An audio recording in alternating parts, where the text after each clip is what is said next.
High everyone, नमस्ते। आज मैले हजुरहरूको लागि काउलीको रेसिपी लिएर आएको छु। काउलीमा पनि त्यो चाहिँ मैले ड्राई खाले काउली बनाउँदैछु। अब बनाउन सुरु गरौँ है। मैले हिट अन गरेर ओक राखिसकेको छु, तातिसकेको छ। अब आफूले कतिको तेल खाने हो त्यो अनुसारले, आफ्नो इच्छा अनुसारले तेल राख्नुहोस्। जिरा राखौँ। मैले सानो टुक्रा दालचिनी लिएको छु, 4-5 जति ल्वाङ लिएको छु, 2टा सुक्मेल लिएको छु, एउटा तेजपात लिएको छु। यो पनि यसमा राखिदिउँ। अनि तेजपात पनि राखिदिउँ। अब प्याज राखिदिउँ। प्याजलाई हल्का ब्राउन हुने गरी फ्राई गरौँ। त्यो सुक्खा काउली पकाउँदाखेरि चाहिँ अलिकति तेल बढी राख्नुभयो भने चाहिँ राम्रो हुन्छ, तर आफ्नो इच्छा कति खानु मन लाग्छ त्यो अनुसारले राख्नु होला। हाम्रो प्याज फ्राई भइसक्यो। अब मैले अदुवा र लसुनको पेस्ट लिएको छु, यो राखिदिउँ यसमा। अदुवा लसुनलाई पनि फ्राई गरौँ। अब यसमा बेसार राखिदिउँ। जिरा धनियाको पाउडर राखिदिउँ। चिली पाउडर राखिदिउँ। यो सबै मसलालाई फ्राई गरौँ।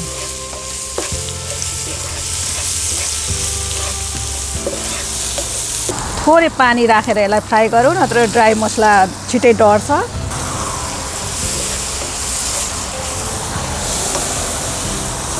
मैले टोमेटो प्युरी लिएको छु। तपाईहरूले टमाटरलाई काटेर मसिनो गरेर काटेर पनि राख्न सक्नुहुन्छ, पिसेर पनि राख्न सक्नुहुन्छ। अब यो टोमेटो प्युरी राखिदिउँ। अब यो टोमेटो प्युरीलाई नि मसलामा हामीले भुट्नुपर्छ। हाम्रो मसला भुटिसकेको छ, तेल निस्किसकेको छ मसलाबाट। अब यसमा हामीले काउली राखौँ। मैले चाहिँ काउली यस्तो लिएको छु, यो फक्रेको काउली खाँदा एकदमै मिठो हुन्छ होइन। तपाईँहरूलाई पनि थाहा छ होला, यो एकदमै मिठो हुन्छ।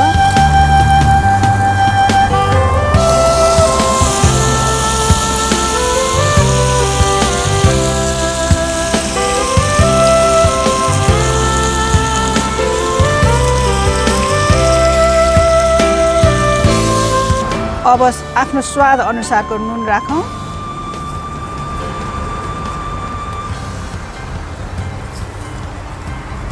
र अब यो मसलामा काउलीलाई मिक्स गरौँ।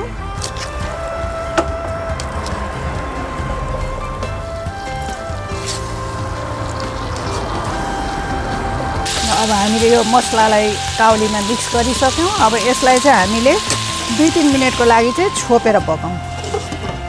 ल अब तरकारीलाई हेरौँ।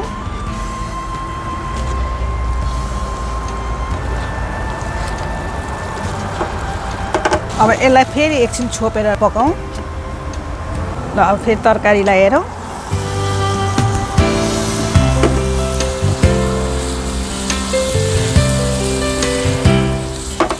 एकदम राम्रो भएको छ। डाँठ पनि पाकिसकेको छ।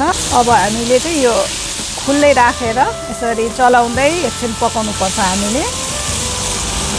अब हाम्रो यो करी तयार भइसकेको छ। यो लास्टमा चाहिँ हामीले यसमा थोरै घिउ राख्नुपर्छ, यसले एकदमै मिठो बनाउँछ। अब यो घिउ राखिसकेपछि घिउलाई मिलाइदिउँ सबैतिर।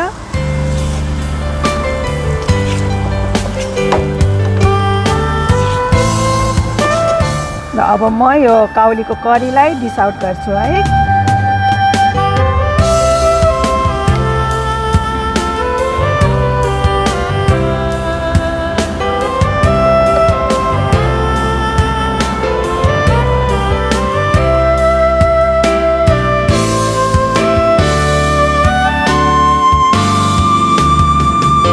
मेरो ड्राई काउलीको करी तयार भइसकेको छ। तपाईँहरूले पनि यस्तै गरेर बनाएर खानु होला।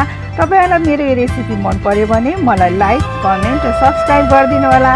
यस्तै गरेर म फेरि अरू नयाँ रेसिपीहरू लिएर आउनेछु। त्यो दिनसम्मको लागि बाई।